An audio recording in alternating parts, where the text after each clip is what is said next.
An envoy of Vegas, yet you carry yourself for battle.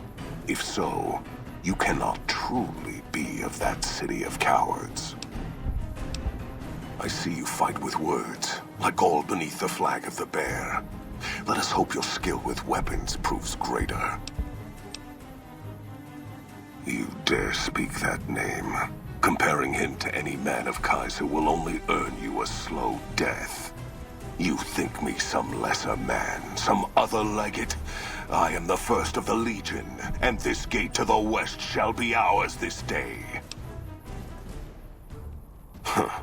You believe your own words, even if I do not. Perhaps NCR has the strength of a cornered animal. It will not be enough to hold this place. They know nothing of my tactics, or the strength of my forces. They will learn. We did take the towers easier than expected. I cannot believe even the Republic would overlook such an opening in their defenses. Yet we are at the throat of the Great Bear. Victory is at hand. You play on my instincts. Yet your intention in this... You have nothing to gain by telling me of this trap. Unless you seek to goad me into a retreat, leaving the battlefield and leaving my honor here to be trampled underfoot by Republic cowards. You speak with conviction, and more importantly with honor. And we secured a foothold on the dam, easily as you have said. Graham's overconfidence forever branded him with fire. I will not follow his trail of fire into the depths of the Grand Canyon. The Republic shall keep their old world gate this day. I shall return east. When I return, I shall have all the armies of the Legion with me. Perhaps it is unfortunate Wolpex was not here to hear your words. Something tells me you would prove more than his match. Until the day when our armies meet again, Courier. I shall wait for you on the battlefield.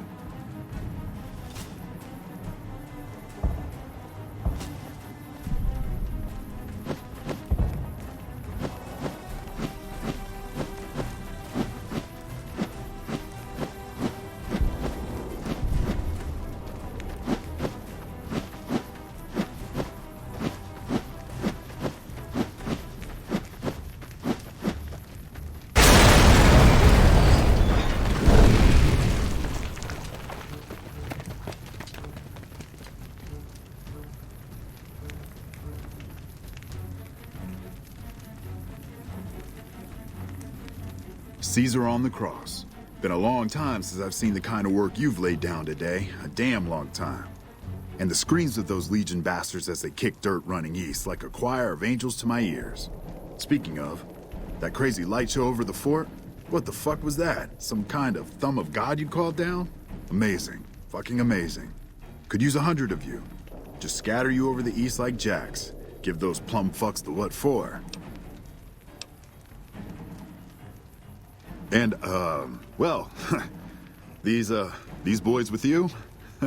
Hello there, Smiley.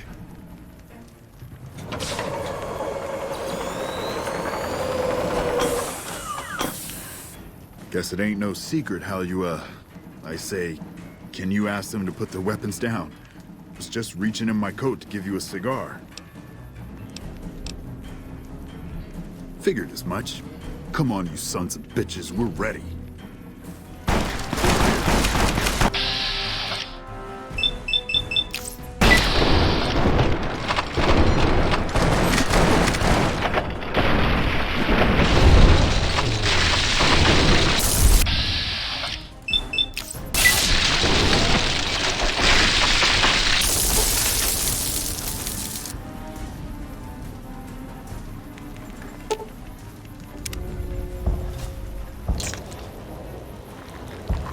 You did a super job wrapping things up, and I'm not just saying that because I have to.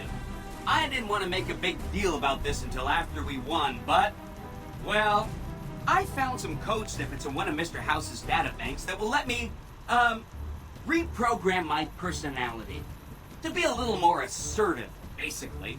So that's what I'm going to be doing, and it's going to take me a while, so it'll seem like I'm offline. But don't worry, everything will be okay. I've updated the Securitron's targeting parameters so they know what to do. Vegas will be protected. So that's where I'll be, off making a few changes. And I guess I'll see you around. We accomplished a lot together. It was fun. Take care. And so the courier who had cheated death in the cemetery outside Goodsprings cheated death once again, and the Mojave Wasteland was forever changed. The courier, with the aid of Yes Man, drove both the Legion and the NCR from Hoover Dam, securing New Vegas's independence from both factions. With Mr. House out of the picture, part of the Securitron army was diverted to the Strip to keep order. Any chaos on the streets was ended. Quickly. Chaos became uncertainty, then acceptance with minimal loss of life. New Vegas assumed its position as an independent power in the Mojave.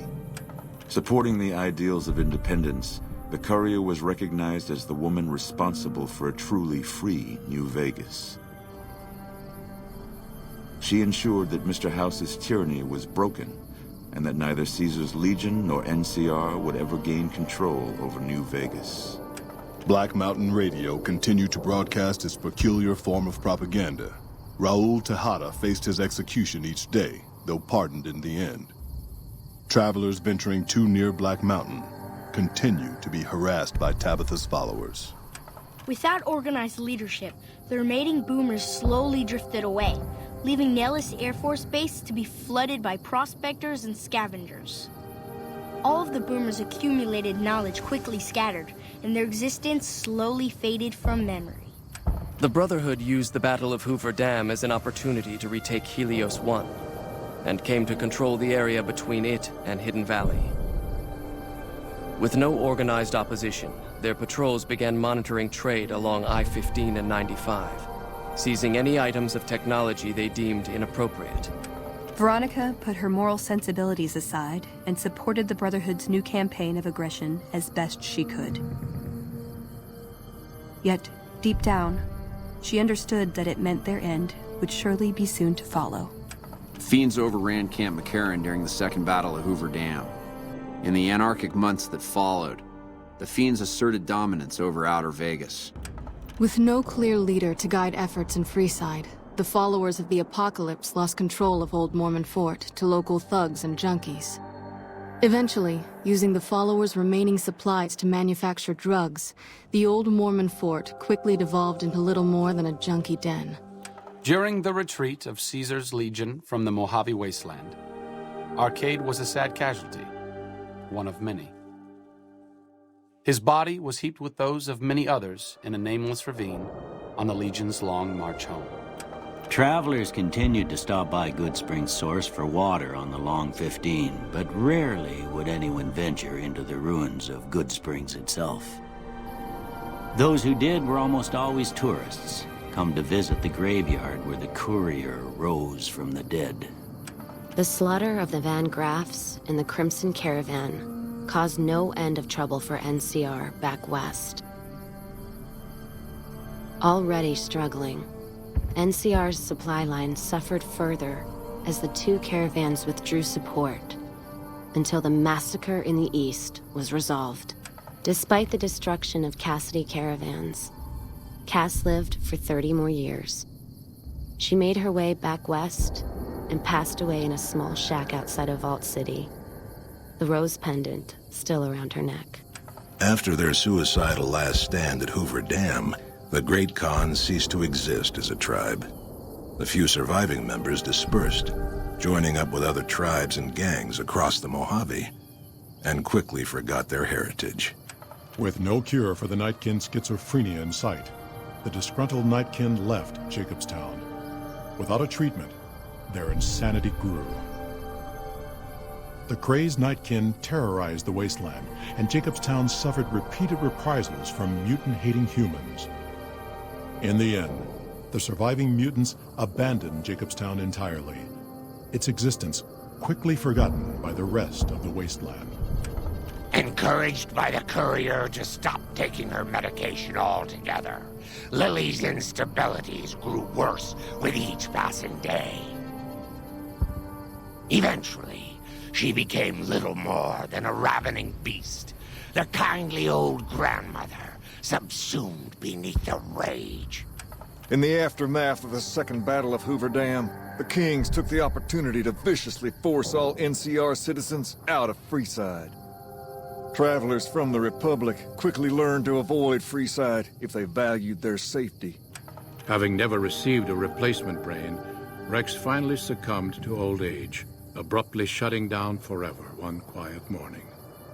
After 2 centuries of life and decades of service to humanity, Rex collapses and dies. Slain to the last man by the courier, the Misfits were at least spared the humiliation of dying during Caesar's attack on Camp Golf. Few mourned their absence. Despite their vigilance against potential attacks by the Legion, the citizens of Novak were no match for the courier. The motel and Dinky the dinosaur were left vacant, a rare stop at best for travelers along Highway 95. Tired of waiting for the world to be done with him, Boone ventured into the wastes to make his own way out. Unable to clear his mind of the past, he was at last granted the death he'd awaited, bringing final rest to a life that had ended long ago. The NCR, battered by the loss of the dam, were unable to devote any troops to retaking the correctional facility from the Powder Gangers. As a result, Powder Ganger raids on caravans became an unfortunate fact of life in the Mojave for years to come. Armed with a wide array of improvised explosives and stolen weapons, the Vault 19 Powder Gang tormented the Mojave wasteland for years. Citizens of the NCR were favorite targets, and they always suffered the worst fates. Prim Slim proves to be an able-minded, if not able-bodied, sheriff for Prim. And due to his slow speed, some crooks get away without a scratch. But Prim continues to prosper under his watchful, robotic eye.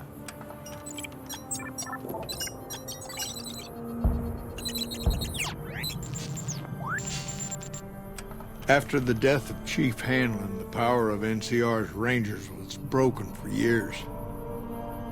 Their organization, so reliant on the wisdom and guidance of its elder members, became a shadow of what it once was to people across the wasteland. Despite surviving the destruction of the oil rig and the loss of their comrades at Navarro, the venerable remnants were no match for the courier. They carried the secrets of their old lives to their graves. And so the courier's road came to an end, for now. In the new world of the Mojave Wasteland, fighting continued, blood was spilled, and many lived and died just as they had in the old world. Because war never changes.